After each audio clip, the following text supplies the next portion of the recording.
today we will unpack the First Peter chapter 4. And there are three things. There are three things that we can learn. The 3 points that we can learn from this chapter. The first is living for God's will, how it is to follow Christ as we are now followers of Jesus Christ. No? So how are we supposed to be living in His will and not our will anymore? And second, the end times and Christian conduct. So as Christians, how are we to live righteously as we are now living? We know that we are living in the end times, right? All the signs are there. Eh? So how are you as a Christian? Are you standing your ground? Yon. And then the third, suffering for God's glory. Okay, medyo heavy. And bear with me, medyo mahaba ang ating topic today.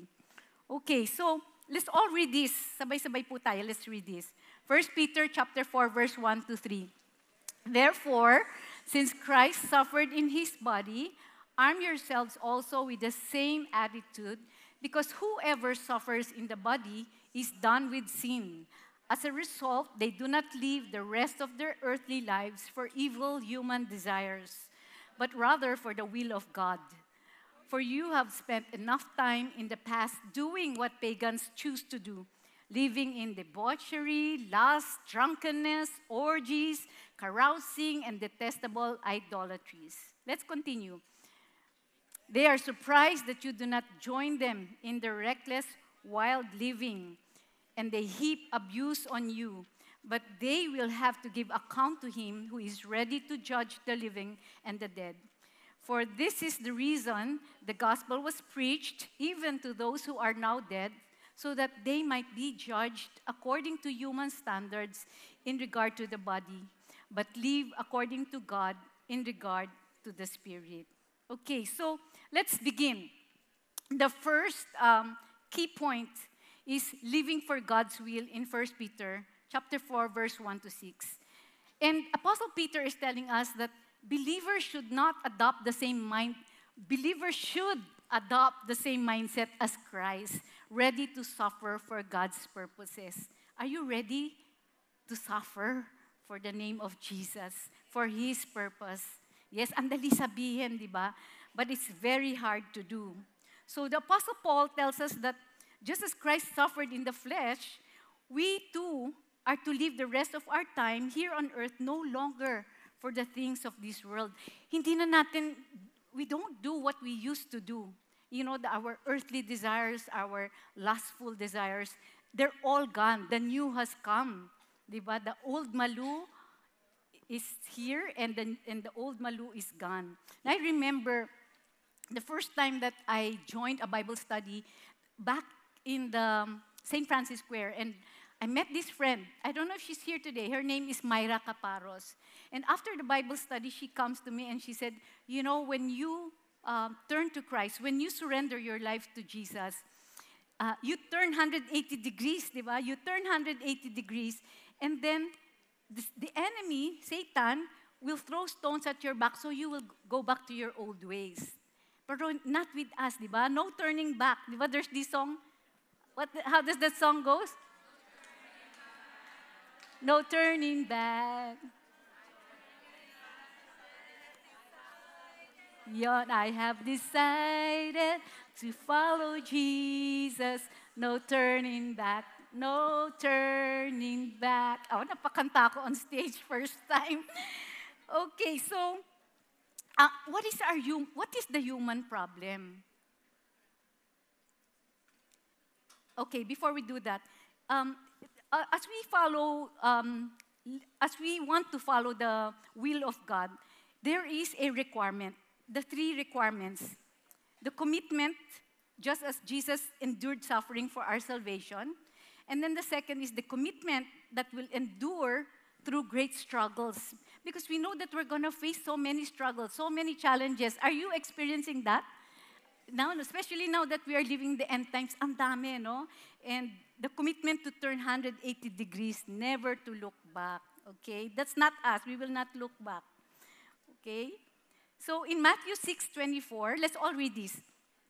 Then Jesus said to his disciples, whoever wants to be my disciple must deny themselves and take up their cross and follow me. So what does it mean to deny? When you follow Jesus, di ba, you get out of your comfort zone. You turn away. Hindi 360 degrees, ha? Sometimes I hear that people say na you turn 360 degrees.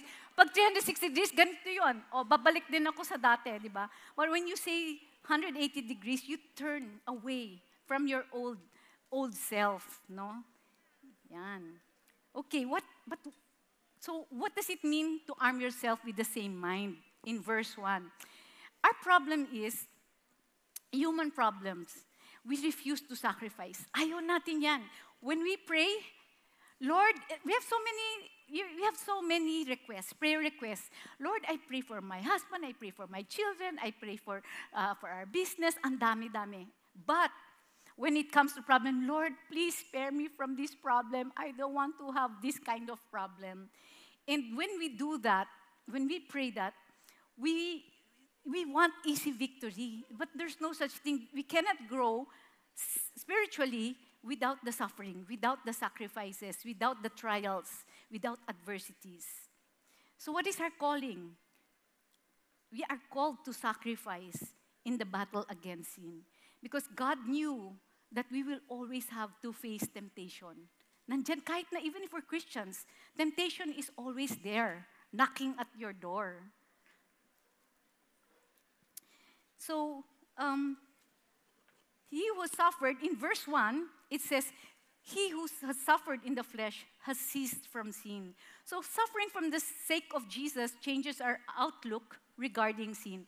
When you turn to God, suddenly something happens.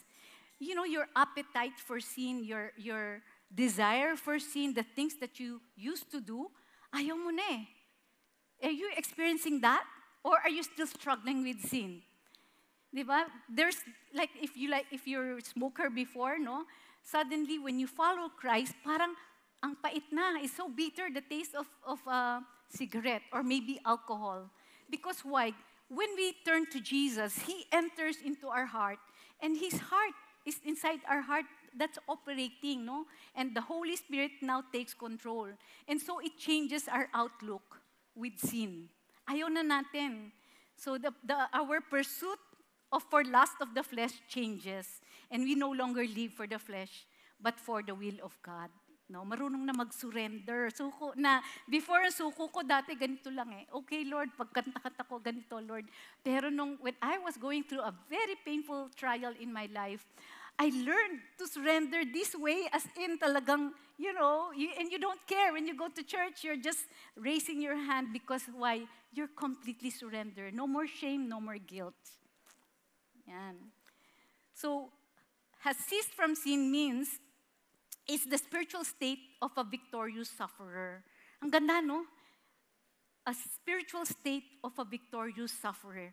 So, as a person who is a victor, went through suffering. Meron bang hindi nagsasuffer and became victorious? I don't think, kasama lahat yan eh. In everything that we do, even in sports or in everything, you're required to go through training. You're required to be disciplined, no?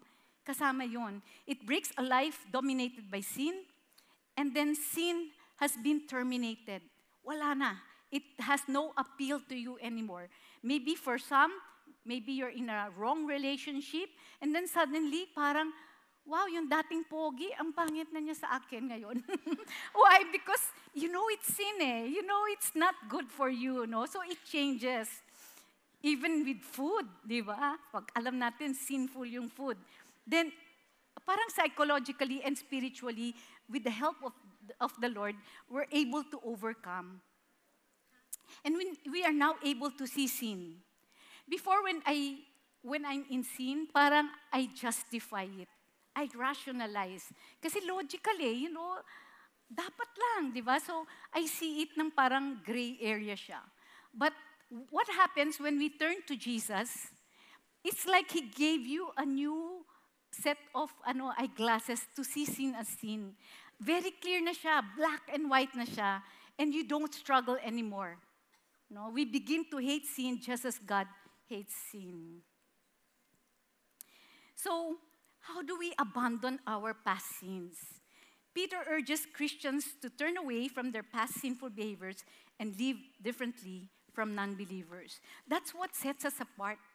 When we have been transformed by the Lord and Christ lives in us, set apart tayo eh. And what happens? People don't, because they see the change, medyo yung mga non-believers parang na-awkward sa atin, nawiwirduhan, praise God, di ba? So our lives before we met Christ is, it's the world. It's what the world wants to see in us. But Pastor Peter tuloy, sabi ko, Apostle Peter said, it's enough. Tama na. Have you said that to yourself? You know, when you're in sin or like, you know what you're doing is wrong and you want to change. So you just tell yourself, it's enough, tama na. 180 degrees, not 360 degrees. Stop being double-minded. Hindi na yung nalilito na, is this right? Or, when I was maybe about 2 decades ago, I was just so confused with life, with life challenges, and I even sought for a psychiatrist kasi I couldn't understand why I was so unhappy. And when the psychiatrist interviewed me, she said that, your problem is you have no discernment.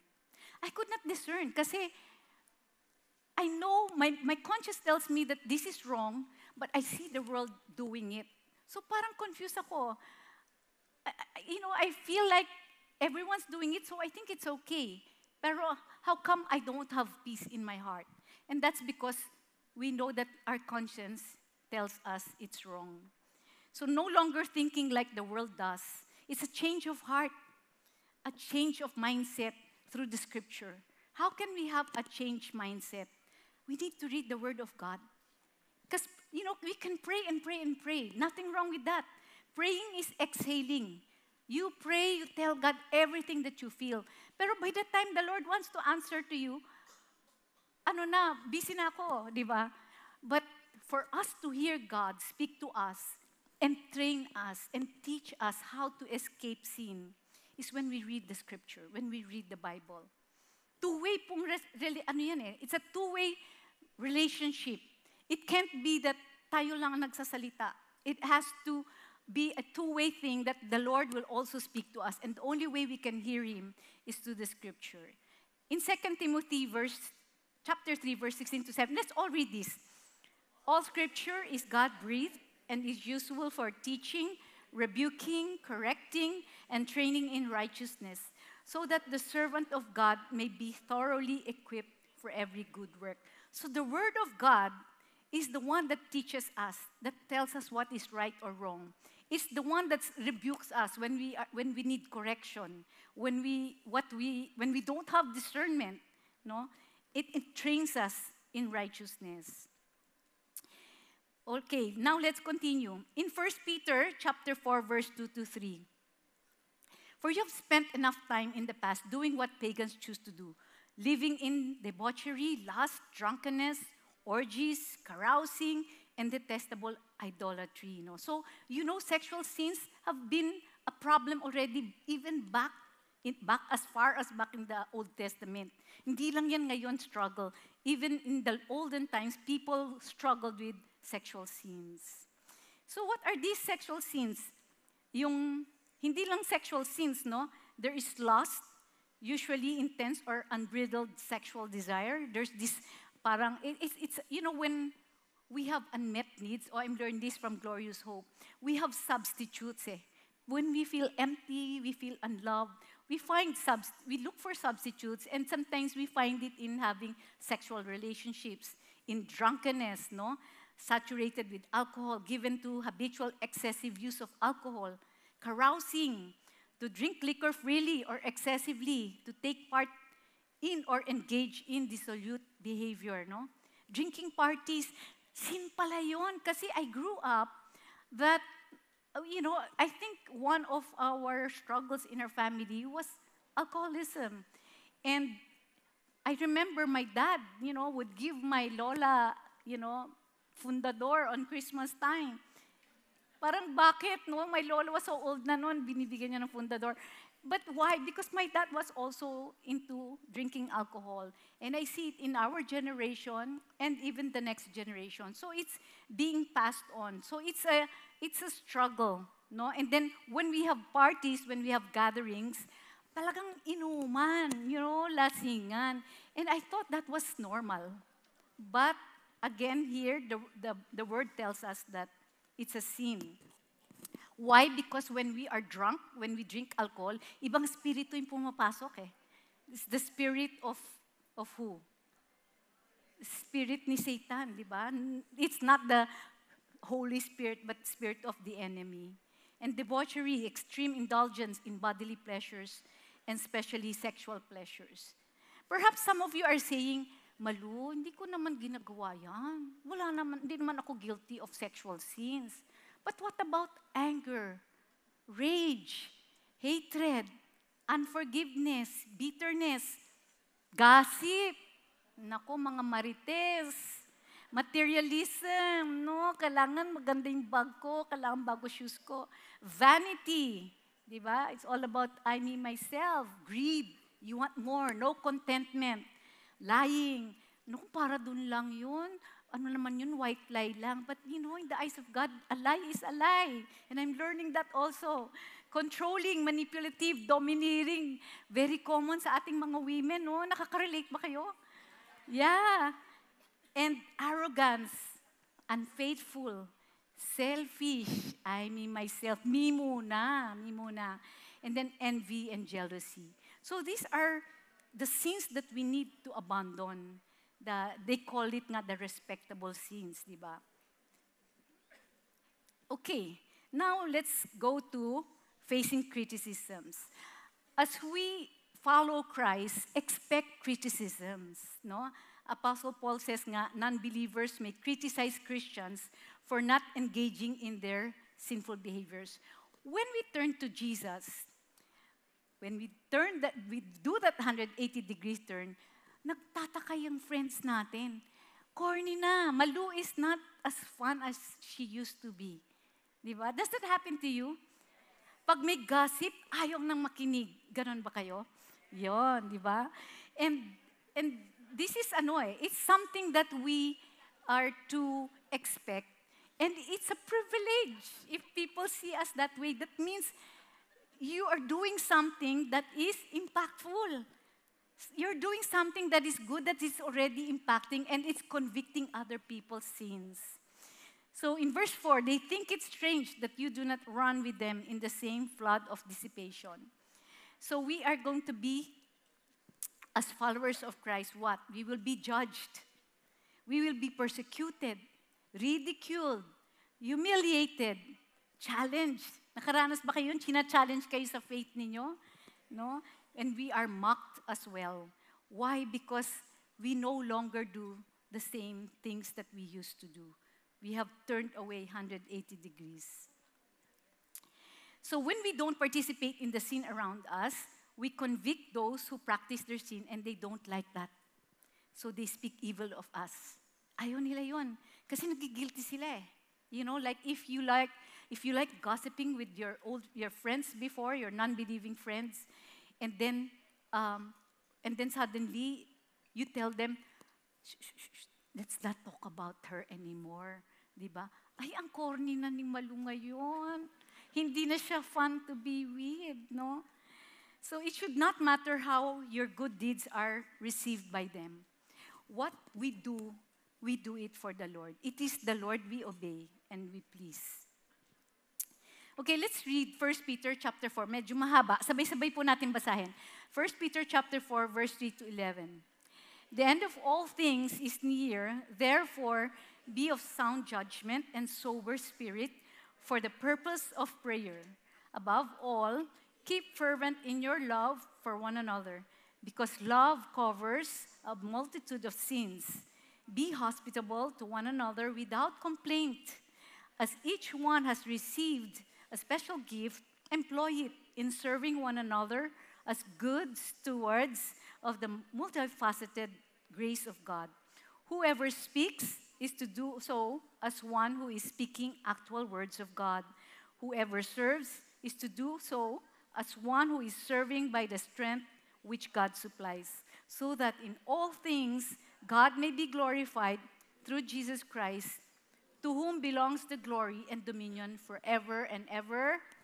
Amen. Amen. All right. So the end times, okay, the second part, the second point from 1 Peter chapter 4. What's our topic again today?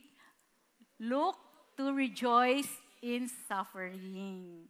Okay.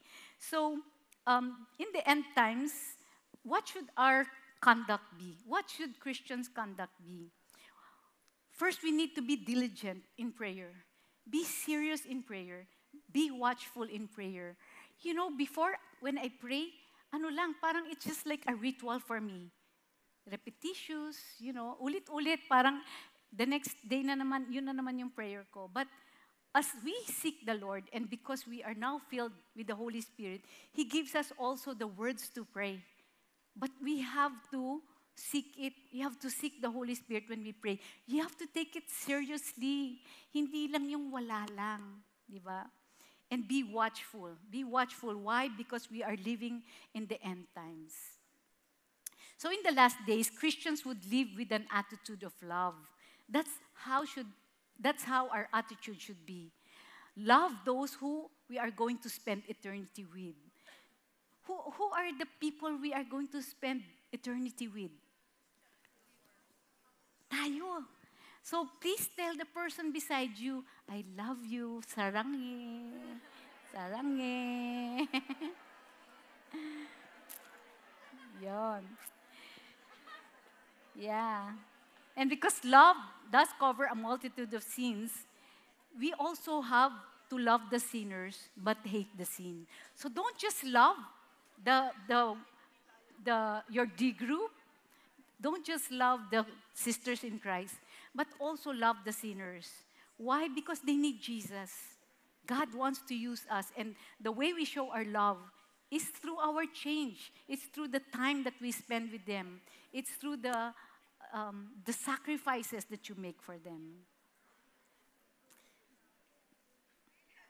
All right. And then in verse 9, it also says, be hospitable to one another without grumbling. No? Love will show itself in hospitality. That's one of the characteristics of a Christian.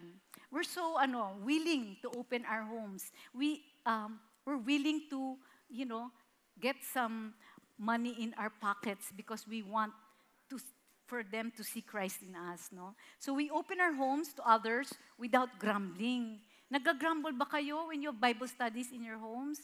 It's a joy, di ba? It's such a joy when you're so excited. I remember one time, the first time that I really took a leap of faith and I said, I'm gonna start a Bible study at home. So,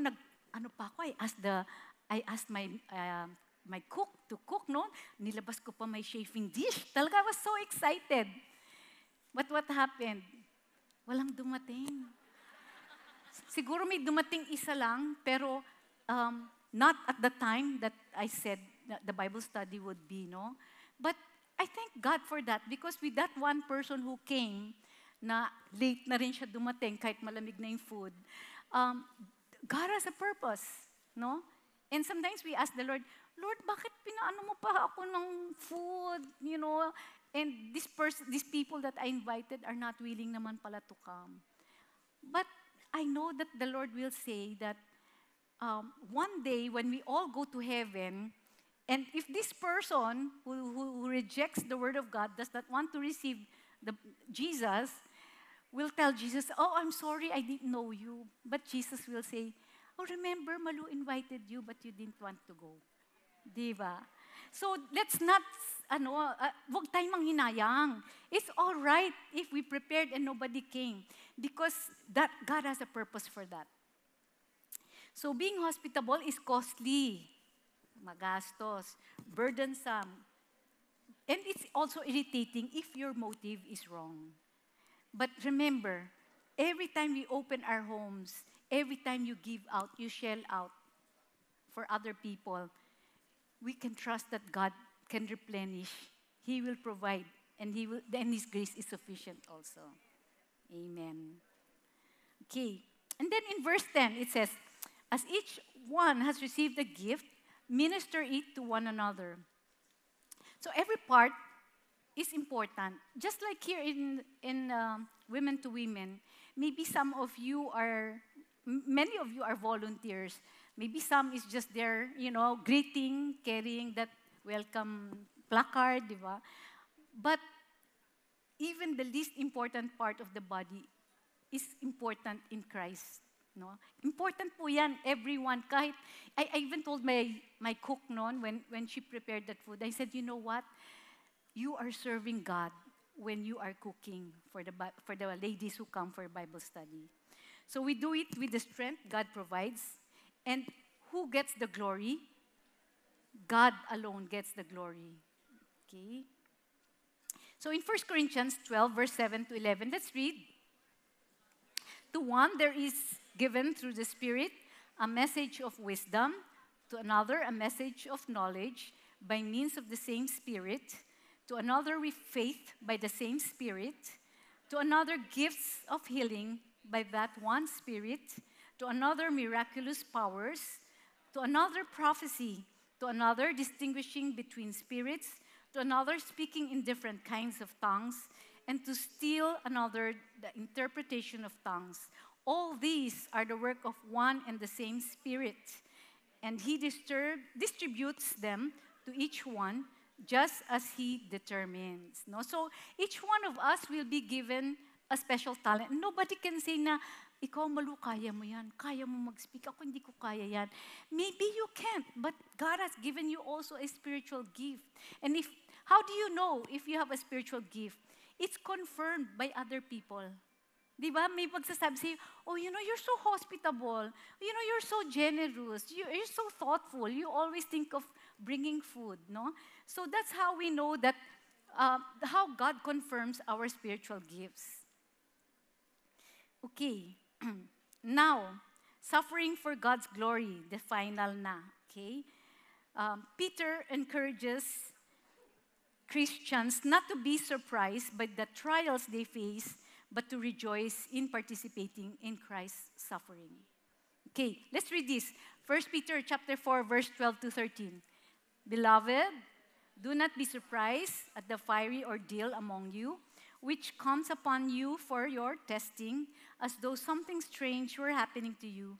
But to the degree that you share the sufferings of Christ, keep on rejoicing, so that at the revelation of His glory, you may also rejoice and be overjoyed. We like that, diba? We like to rejoice in suffering, pero how do you do that when you're in the midst of adversity, when you're in the midst of pain? Is that possible? Possible ba to rejoice, to have joy in the midst of suffering? Yes, it is. And I'm sure you're all experiencing that also. You know how it feels na the problem is there. Hindi naman nawawala yan, di ba? But when you sleep well. Do you get to sleep well at night? Di ba? That's the peace that transcends all understanding. Why? Because we know what we do. And when we suffer for the name of Jesus Christ, God is a rewarder. He rewards us with joy. He rewards us with peace. Let's continue. 1 Peter chapter 4, verse 14 to 19. If you are insulted for the name of Christ, you are blessed, because the Spirit of glory and of God rests upon you.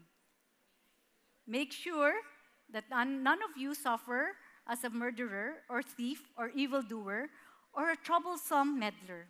But if anyone suffers as a Christian, he is not to be ashamed, but is to glorify God in this name. For it is time for judgment to begin with the household of God.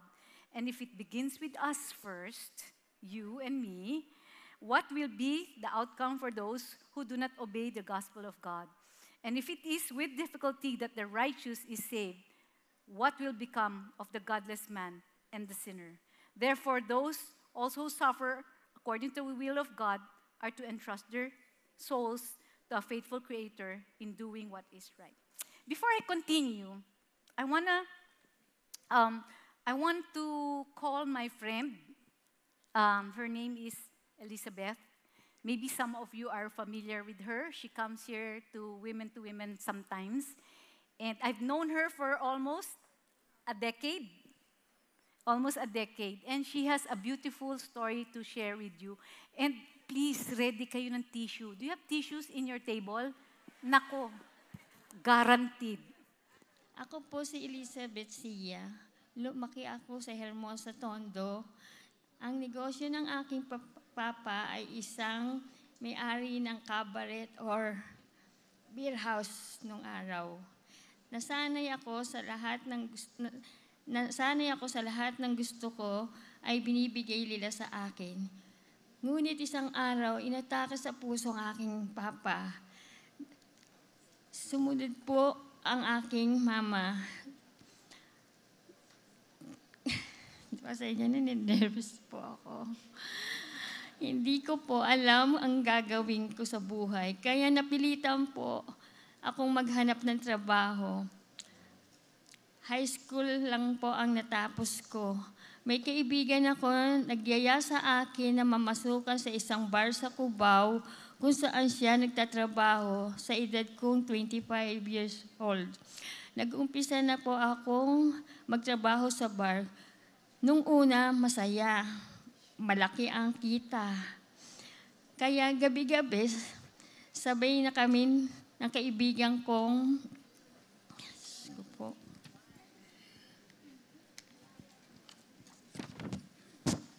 pumapasok. Ibang-ibang lalaki ang nakikilala ko. May galante, may kuripot. Sa isang gabi, may nag-table sa akin. Ang sabi ng kaibigan ko, galante, mabait at galing Saudi. Raw ang yung lalaki. Kaya pumayag agad ako at sumama ako sa kanya. Kasi gusto kong magkaroon ng sariling pamilya. Ngunit, nag-live-in kami ng 1 year at nabuntis ako. Ngunit ayaw niya kaming magkaanak sa dahilan na ito'y palagi na kami nag-aaway. Eventually, iniwan niya akong nag-iisa. Nakitira uli ako sa kaibigan ko hanggang sa oras ng panganganak ko. Nung ipinanganak ko si Ethel, yung anak ko, ang sabi ng OB ko, si Ethel ay isang special child na may Down syndrome. Di ko po alam kung paano ko siya bubuhayin. Kaya naisipan ko nga pong bumalik uli sa dati kong trabaho sa bar. Tiniis ko po ito. Meron lang po kami panggastos at sa therapy ng anak ko.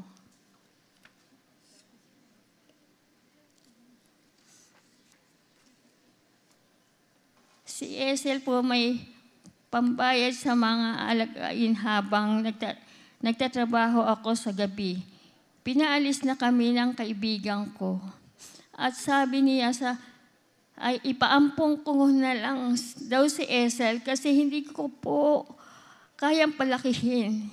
Pinuntahan po namin lahat ng ampunan na may nagsasabi sa akin. Naikot na po namin lahat hanggang Tagaytay ang ampunan. Pero hindi kami tinanggap dahil may magulang pa daw po si Ethel. Kung saan po kami talaga natutulog. Minsan po, dahil wala na kami matirahan, hindi ko na kaya umupa. Sa mga terminal po ng kung saan po sa Cubao, sa Pasay, naikot po namin, makaraos lang po kami magdamag. Hanggang tinanong kami ng mga security, ma'am, saan ba kayong pupunta? Sabi ko, hindi, may sinusundo lang po kami. Pero wala naman po, para makahiga lang kami ng anak ko. Kuminsan sa 24 hours po na mga Jollibee, kung saan-saan po. Huwag lang kami matulog sa kalsada. Isang araw, nakasakay kami sa jeep. Sabi ng isang pasahero sa amin, pumunta daw kami sa Astrodome sa Pasay. May event ng mga special na katulad ni Esel. Pagpas po namin ni Esel, chinek up siya ng doktor. Tapos nagtanong po ako kung sinong pwedeng makausap sa problema namin mag-ina. Dumating po si Ma'am Malu Ortiz.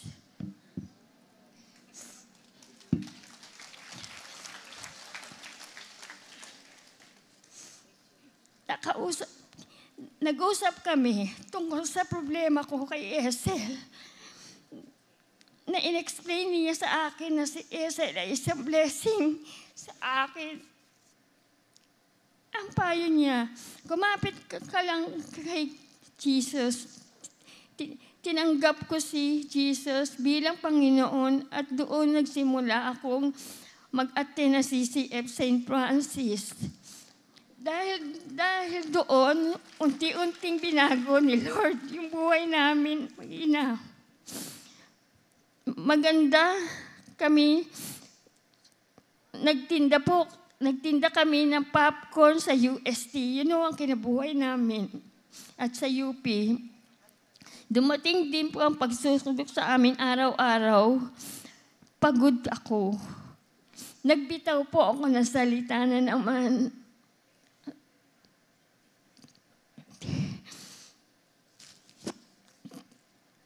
Kunin niyo po. Kunin niyo po kaming dalawa, Lord. After 1 week po, yung sinasakyan namin jeep sa Moraita ay na-aksidente at binangga kami ng isang bus na wala ng preno. Dahil nadaganan ako ng bubong ng jeep, nag-50-50 ang buhay ko. Subalit si Esel, sa lahat ng pasareho, walang sugat sa buong katawan. Nabiyak din po yung braso ko. Ito po yun. At ulo ko. Puro kanan po yung tinamaan sa akin. Dinala ako sa San Lazaro. Sinama si Esel sa ambulansya. Iyak siya ng iyak habang siya ay nakaupo sa tabi ko. Naramdaman ko pong hindi ko kayang iwanan talaga yung anak ko. Sobrang naawa ako sa anak ko. Tinanong ako ng pulis kung sino daw ang matatawagan nila para puntahan ako. Ang naisip ko agad ay si Ma'am Malu Ortiz at si Ma'am Janet. Nahigit pa sa kapatid ang pagturing sa akin. Tinawagan sila ng pulis at sa awa ng Diyos sumagot si Ma'am Malu. After 2 days, dinalaw kami ni Ma'am Malu sa ospital. Nakita nila ako na naka-dextrose at naka-oxygen. Sinasalinan ako ng dugo. Binutasan pa po yung tagiliran ko. Sobrang hirap ang dinanas namin ni Esel noong panahon na yon. Si Esel ay natutulog sa upuan ng isang gabi. Nagdasal ako kay Lord. Sabi ko, Lord, patawarin po ninyo ako sa sinabi ko. Nakukunin mo na kami.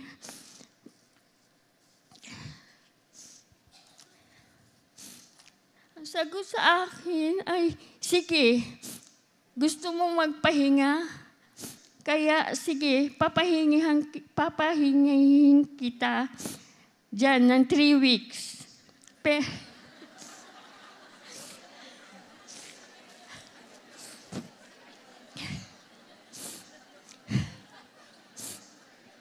Pero hindi kita kukunin. May misyon ka pa sa mundo. Kaya sa sobrang pasasalamat ko kay Lord at sa mga taong ginamit ninyong instrumento para bigyan uli ako ng pangalawang buhay alang-alang sa anak ko. Sa sobrang salamat ko sa kabutihan mo sa amin, Lord. Si Ma'am Malu ang nag-asikaso sa amin hanggang paglabas sa ospital, pinasundo kami ni Esel Ate Vicky Velasco. Nandito siya. Doon ko po nakita ang Panginoon sa amin, ang kabutihan niya sa amin kahit pa anong sama natin. At si Esel ang blessing sa akin. May purpose ang isang anak na may special needs na katulad ni Esel. Ginawa siyang instrumento para magbago ang buhay ko. Sa ngayon, may maliit kaming tindahan na sa bahay. Kahit papaano, nakakaraos namin yung mga pang-araw-araw na nagastusin at kailangan ng anak ko. Si Esel ang pinakamagandang regalo.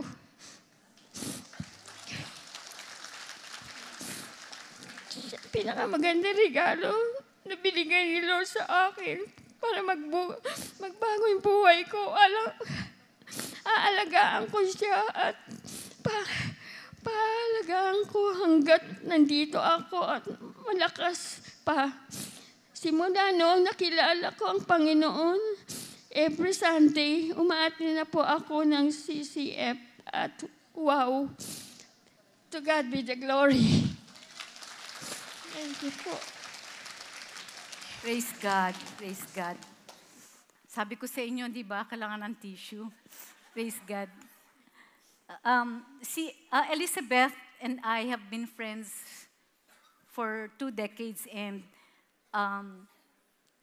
there's something common between the two of us because we're both moms of a child with a young adult with Down syndrome. And that's where we met. There was an event for the Down Syndrome Association of the Philippines, and that's where I met her. And from then on, I knew the prodding of the Holy Spirit na I needed to disciple her. At the time, I was so on fire then, and I said, parang, she was my, one of the first disciples that I had. So, this is Esel.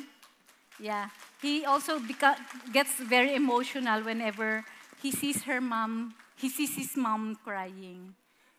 So, I praise God that Elizabeth now is a child of God. She has surrendered her life to Jesus. And she comes here to church every Sunday. Maybe you see her around. She used to come here also, no, Women to Women. You also join Women to Women. Yeah. And together we also serve in the God is Able International Foundation. Okay. Thank you. Okay, thank you. We just read 1 Peter chapter 4, verse 14 to 19. No? As we follow Christ, we will expect people insulting us because why we carry the name of Jesus Christ. And we can also expect fiery trials. What are fiery trials? There are ways to partake of Christ's suffering. When we go through painful trials, we are now able to relate to God's suffering. It's actually nothing compared to what Jesus went through. You know, it's nothing compared to what Jesus did for us. So when we experience pain, we also partake of His glory and joy. Hindi lang naman the suffering. We will also experience the glory of God and His joy. So we partake of Jesus' suffering because He partook of our humanity and sufferings. And Jesus became man and suffered so that our suffering wouldn't be meaningless. God can turn our bad situations into good. The suffering is painful. It's a process that we have to go through. And I've been through that. I have been separated from my husband. And many of you already heard my story. Gas-gas na yung story ko. Lalo na sa Praying Wife Forum who are here today, who has heard my stories. But suffering doesn't go away. I think it's a lifetime process that we have to go through. Sometimes it's with our marriage. Sometimes it's with our finances. Sometimes it's with our children. And sometimes it's with ourselves, our sickness. But it's through those painful sufferings that we go through that we are drawn to God. God has a purpose for that. He draws us closer to Him. He wants, anak, dito ka sa akin. And if there's no suffering, what happens? We become so selfish. We have no need for God. So rejoice that you partake of Christ's suffering in verse 13. Never deny the place of suffering in building godliness. Do not be ashamed if you're suffering. Minsan, nahihiya tayo to make kwento to others what we're going through. But actually, that's an opportunity for us to share Jesus. Why? Because when you are suffering and you have joy, when you're sharing it with others, people will see, that's a child of God. I want that. Kasi what she's going through right now, just like Elizabeth. You know, tears of joy yan, di ba, Elizabeth? Tears of joy yan eh. And you can see how God has been providing for her and sustaining her. And now she has a story to tell. What is your story about your suffering? Are you experiencing joy in the midst of suffering? Yes, yes. So suffering is a tool to teach God's servant, to teach all of us. As we serve Him, He molds our character. He brings us to the next level. He doesn't want us to stay ng ganyan ka lang. He wants us to keep growing, to keep maturing. Kahit masakit, kahit nakakahiya minsan yung process, di ba? So those who suffered more in Jesus will rejoice more in His coming in glory. How nice, di ba? We will rejoice one day. One day, marami na tayo. Because God is a rewarder. We have so many beauty points in heaven. Hindi pogi points, beauty points. When we get there, we will hear Jesus saying, welcome. You may now enter the pearly gates of heaven. It's so beautiful, di ba? And it was because of that suffering. Kaya okay lang mag-suffer. So, bearing the name of Jesus in verse 14, suffering in the name of Jesus, it's an honor. Are you proud to be a follower of Jesus Christ? Are you proud to say that you are a born-again Christian? Yes. It's not a cause for shame. It's an opportunity to glorify God. In everything you do, always find opportunities to share Jesus. And I remember my daughter, also born with Down syndrome. Whenever we paint, you know, at the end, she starts the painting and I finish it. And under her name, I put there John 9:3. John 9:3 is why God creates people who are blind, who have disability, and that's to glorify His name. And so when I put that, people ask me, unbelievers ask me, what's John 9:3? So it's an opportunity for me to share Jesus. So there's always a way to share Jesus. Maybe some of you are following my Facebook account. Yung everyday ako nagpo-post. I praise God for Canva. Canva is life. And I want you to try it because it brings out the creativity in you. And so I come up with a poster. I pray to God every morning, Lord, what is your message?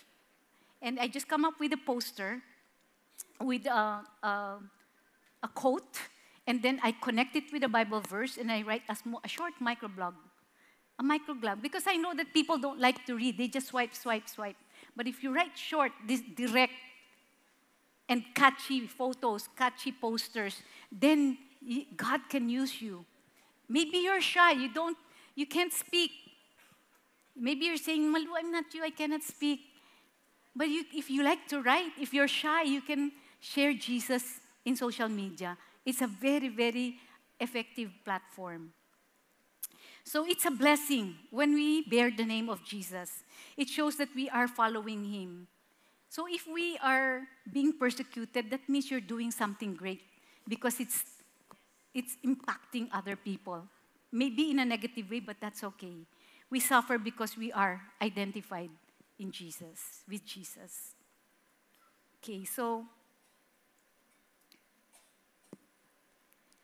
in verse 15 says, let none of you suffer as a murderer, thief, an evildoer, or a busybody.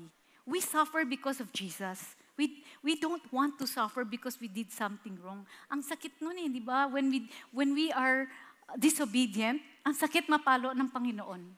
Di ba? And we don't want to suffer because of that disobedience. So suffering as an evildoer is deserved. It brings shame to the name of Jesus, especially us. We are carrying the name of Jesus. Let's be a good steward of Jesus' name. And I remember my mentor, Beth Sanders, she told me, Malu, always take good care of your integrity. And I always remember that when I sin, I ask for forgiveness right away because I remember I don't want to destroy the name of Jesus because we are ambassadors of Jesus Christ. These people suffer a lot of grief and pain, but not for the sake of Jesus. We will not suffer because of sin. Sana, di ba? Sana.